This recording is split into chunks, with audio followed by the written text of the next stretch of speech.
And thank you for coming here to honor our Korean War veterans, to commemorate this day in history. And I reflect on the monument that is behind us.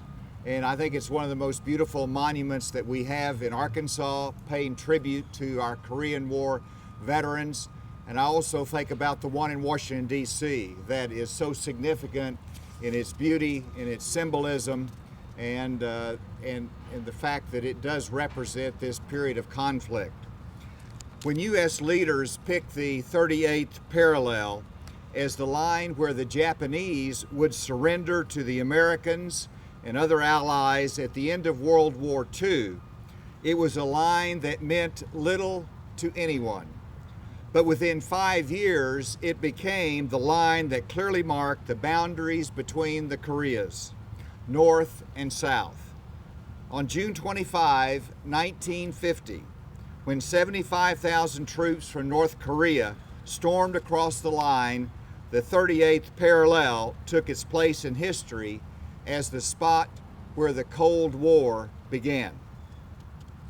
The 38th parallel became the line that divided the free world from the communist dictatorship.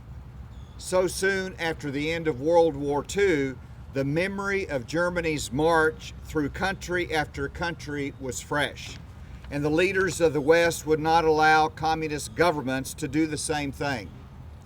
By July, America had joined the war in defense of South Korea. Over the next 3 years, nearly 5 million people died. Nearly 40,000 of them were Americans. More than 100,000 Americans were wounded. I was born in the middle of the Korean War. Some refer to the Korean War as the Forgotten War because it hasn't received as much attention as others. The MASH television show may be the only reason some people even know the war occurred. And I remember the book called The Coldest Winter. And for those who served during the Korean conflict and war, we recognize that was a bitter time of a cold winter. Some also refer to this as the war that never ends. The armistice we signed in July of 1953 brought an end to the fighting, but 67 years later, no one has signed a peace treaty. By our presence here at this memorial today, we are saying that we haven't forgotten. We are saying that we won't forget. And as the Attorney General referenced, it reflects our continued commitment of the United States to the people, the Republic of Korea, as you maintain your freedom and your democracy. The 38th parallel represents a shining moment in the history of the world when free nations stood up to the forces of communism and said, "This is as far as you are going." With the laying of this wreath that we will proceed with, we are honoring those who fought for freedom in Korea.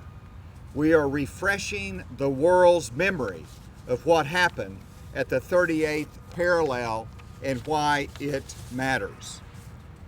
We are pledging today to continue to keep watch on the horizon for the enemies of freedom and to resist them if they dare challenge us. To those who fought, thank you. To the families of those who died there or who are no longer with us, thank you. And God bless you, and God bless the United States of America.